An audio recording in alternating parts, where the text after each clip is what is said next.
everyone. I don't usually do reactions to DougDoug, but hey, I like some of his videos. Or he just messes around with games and his chat constantly messes with him.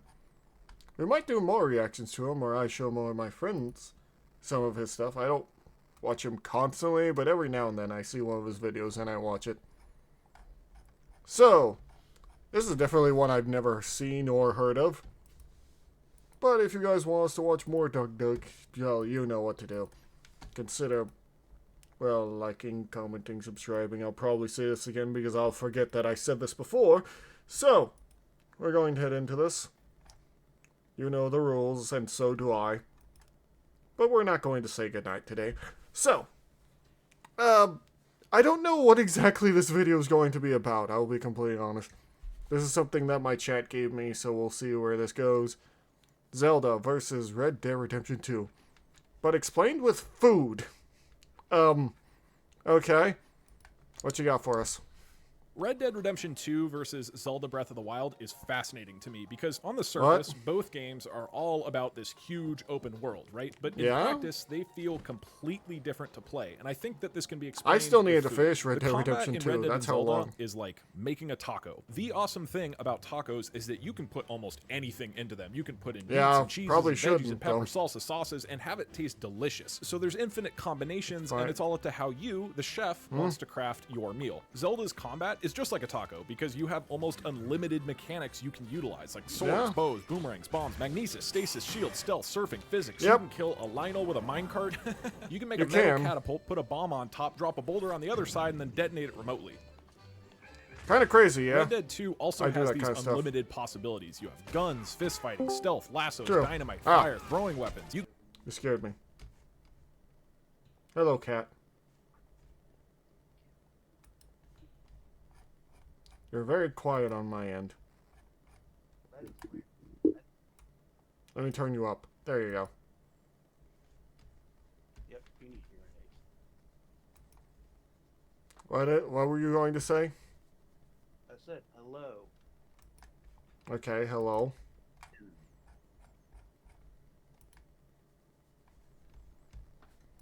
Like, have you eaten yet? Yes, I have. What, do you think I didn't come out here and eat first? How do you think I got this sweet tea? You little degenerate. How's it degenerate not to eat? Anyway.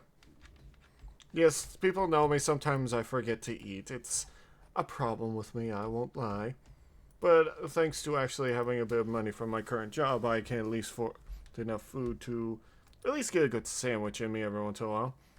It's BUI birthday. Happy birthday, Petra! Everyone give Petra a happy birthday. Oh, happy birthday, Petra! Everyone in chat, give him a happy birthday to one of our loyal mods who's been around longer than I can remember sometimes. Not since the beginning, that was Penguin. Really? I thought Penguin was... No, he's still around every once in a while. He comes, drops in a sub, and says... Does he still call you Scrub? Every once in a while.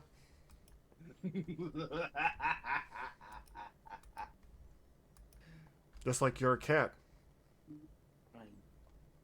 He still calls you a cat. Anyway. Let's end You can those. kill people off a horse, you can kill people on a horse, you can kill people with a horse. I mean, you can. So both of these games have a taco-inspired combat system, and that every fight they say, okay, we've given you infinite. I sometimes do just mess around with people and this however you want. But from here, there is a critical difference in these two games as combat. Zelda does have unlimited ways that you could fight enemies, but it heavily need the limits resources. the resources you have at any given time. So it's like you go over to Zelda's house to make some tacos, and King Hyrule says, all right, Link, you're the chef here. Go ahead and cook tacos with anything in my fridge. And you say, oh, hell yeah, I know the perfect recipe for steak tacos. Let's do this. And you open up his refrigerator. And there's only chicken. And there's like no food in here.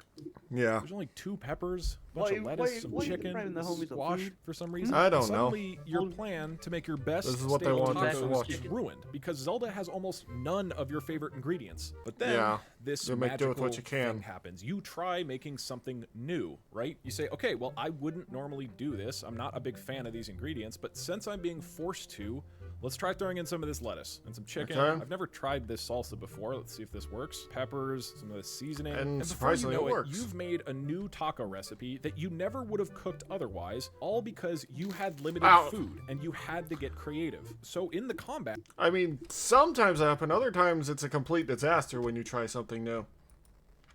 It just really depends. They give you limited ingredients, and you have to get creative. The insane thing that they added into this game is that weapons just break after a few hits, and arrows are super rare. Shooting monsters is the most powerful fighting tactic, but you can't just shoot arrows all the time because you hardly have any. And you can't just use your strongest weapons every fight because you'll lose them. So Zelda gives you hardly any of the good stuff, and you're forced to instead utilize those weaker combat tools that you wouldn't otherwise. You have to try using boxes, or rolling boulders down a hill, or knocking monsters off a cliff, or setting grass on fire to get an aerial attack, or floating a bomb barrel up in the air and blowing it up before they see you. This scarcity is exactly what makes Zelda's combat so engaging. You're given infinite possibilities, but heavily limited resources. Just like when you cook dinner with I really should play the newer Zelda gives you a handful of weird new ingredients every single fight, and then forces you to cook a solution that you never would have experienced otherwise. But in Red Dead's combat, they give you unlimited resources to work with. So it's like you go over to Red Dead's house to make tacos, and Dutch opens up his fridge, and there is a mountain of food in here, that like you don't anything know. You could want. And you go, oh, hell yeah, now we can make my best steak tacos. And having all this food is amazing, right? Because now you can use the best taco ingredients every single meal. You never even have to try using those crappy ones over there. But it also means you never have a reason to try anything new, else, right? Like, why would you? You have all the best do it out of ingredients. variety. There's no reason to use anything else. So in Red Dead's combat, they give you unlimited ingredients to cook with, because the strongest tactic in the game by far is to shoot people, and you have unlimited bullets. You can buy all the guns and bullets you want in town or at camp. You're never really short on money after the first missions, and enemies drop tons of bullets anyways. And while guns are definitely very, very fun at first, this abundance eventually makes things feel pretty repetitive. You have no incentive to ever use those weaker mechanics like lassos or stealth or dynamite, because it is strictly better to just shoot that guy. Your gun. Aim assist makes this worse because it literally sets up the shot for you. And then they just keep... I don't like aim assist in this game, I'll be completely honest. It kind of annoys me that it's on by default. I prefer lining up my own shots even with a controller.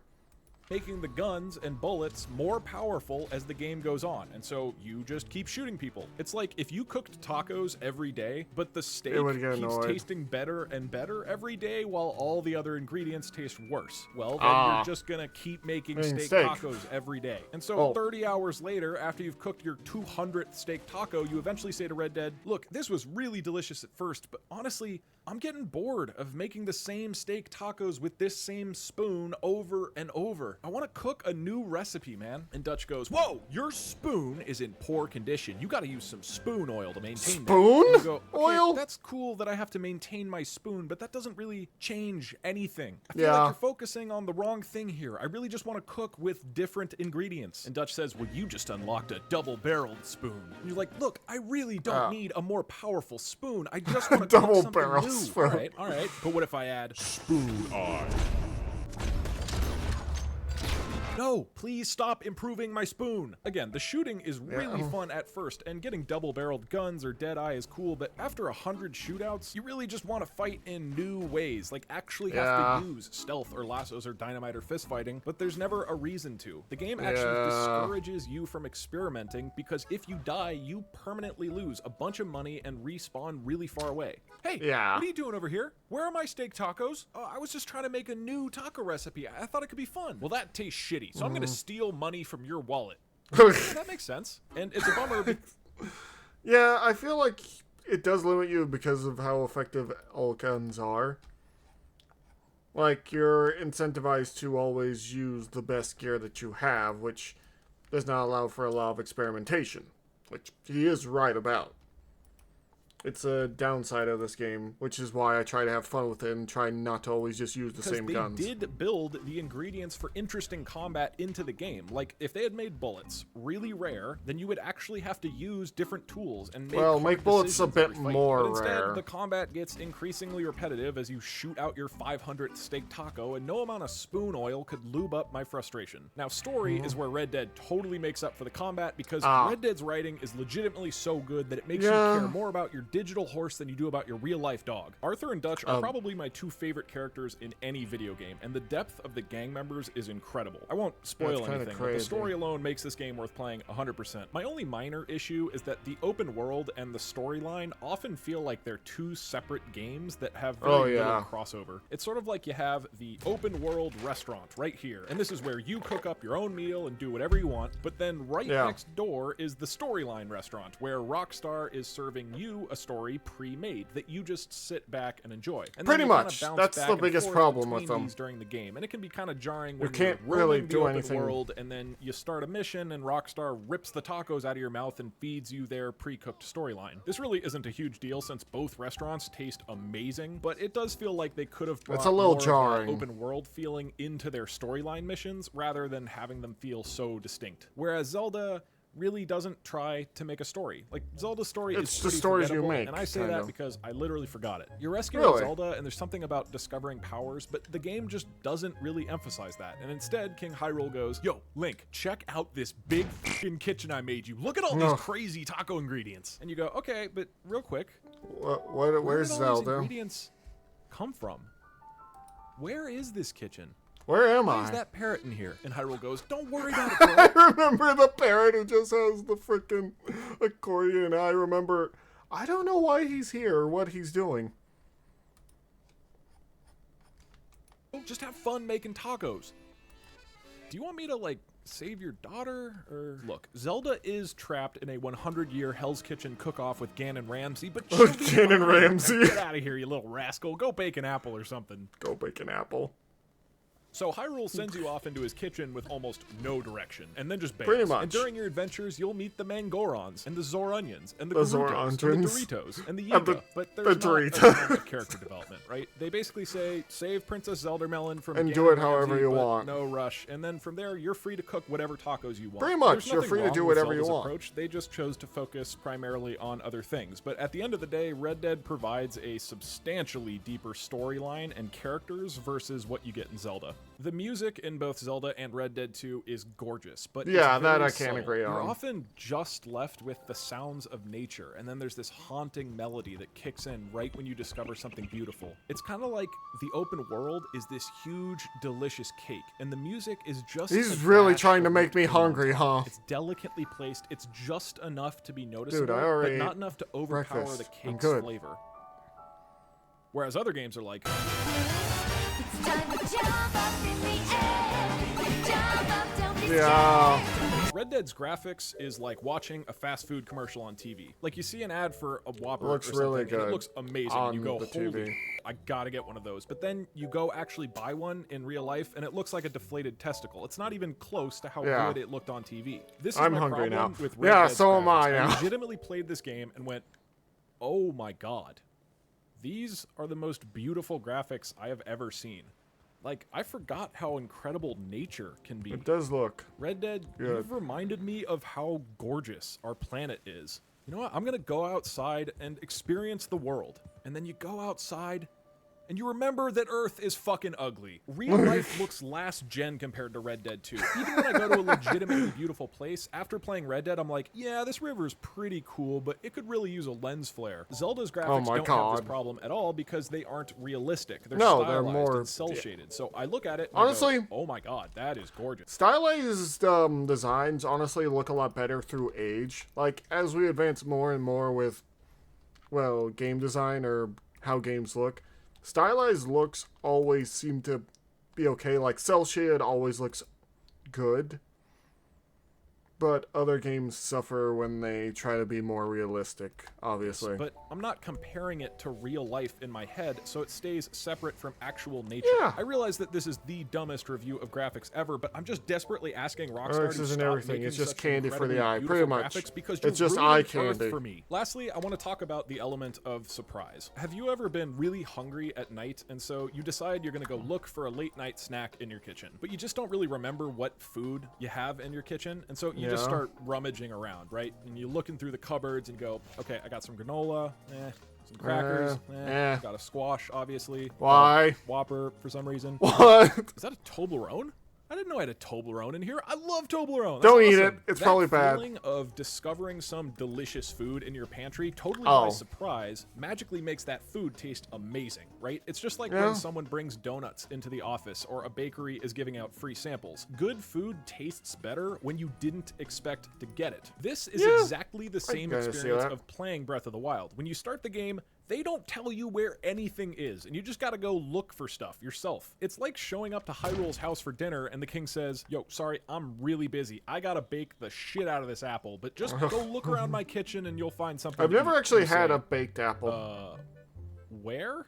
Dude, this is a huge kitchen. I don't know where anything is. And Hyrule yells back, sorry, busy. And King Hyrule just bails. And so you start playing the game and you just have to explore on your own because Hyrule didn't tell you anything. And pretty soon you start finding exciting things all over the world, like shrines and stables and fairy fountains. But now every single discovery is totally unexpected. And it gives you that same joy as when you find your unexpected favorite food in your kitchen. Every inch of this world has that joy of surprise, all because Hyrule gave you no information about what was in here in the first place. And best of all, the coolest parts of the game are only experienced if you go out and find them. Like the time I was wandering through a frozen mountain, I noticed this dinky little path, followed it for 5 minutes, and eventually found a hidden shrine leading into this incredible flying chase sequence. And I won't spoil the actual footage, but this was one of my all-time favorite gaming moments because I had no clue it was about to happen. Or how I found my 2 favorite villages in the game way after I had beaten the main story.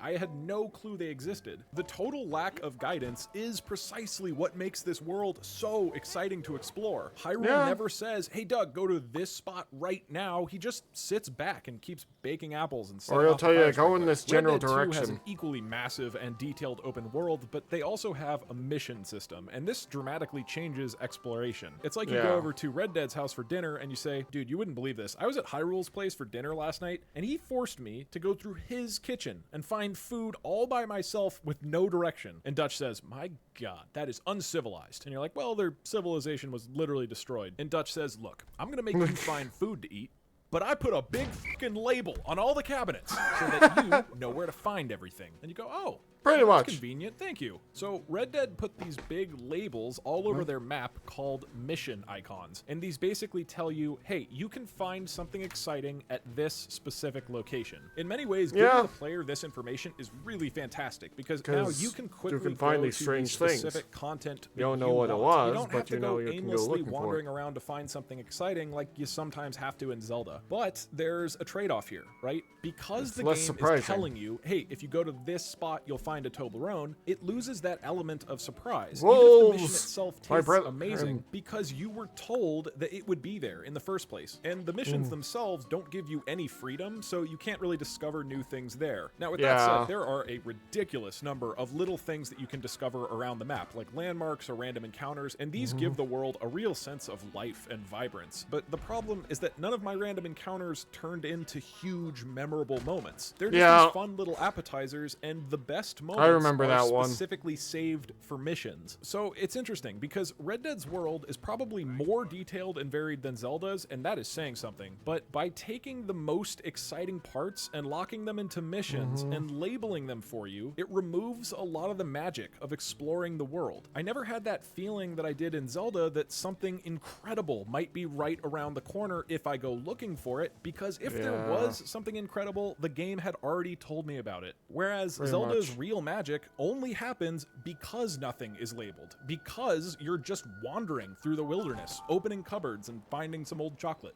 With all that said, let me just gush for a sec. I love both of these games. These are easily two of my all-time favorites. They're both it's really a little good like games. Comparing your two favorite restaurants, right? You might want to eat at one versus the other depending on your particular mood, but they're both 1,000 times better than a fucking Whopper. But in general, if you're fine following someone else's recipe to make a delicious meal, then head to Red Dead's Kitchen. And if you want to make your own tacos with zero guidance and cook up some totally unique, beautiful mess, then Hyrule Kitchen is the place for you. But the fact that both games took the same open world genre and cooked up completely different experiences is worth celebrating to me. And that's why I'm proud to present both Red Dead and Zelda with my highest possible honors.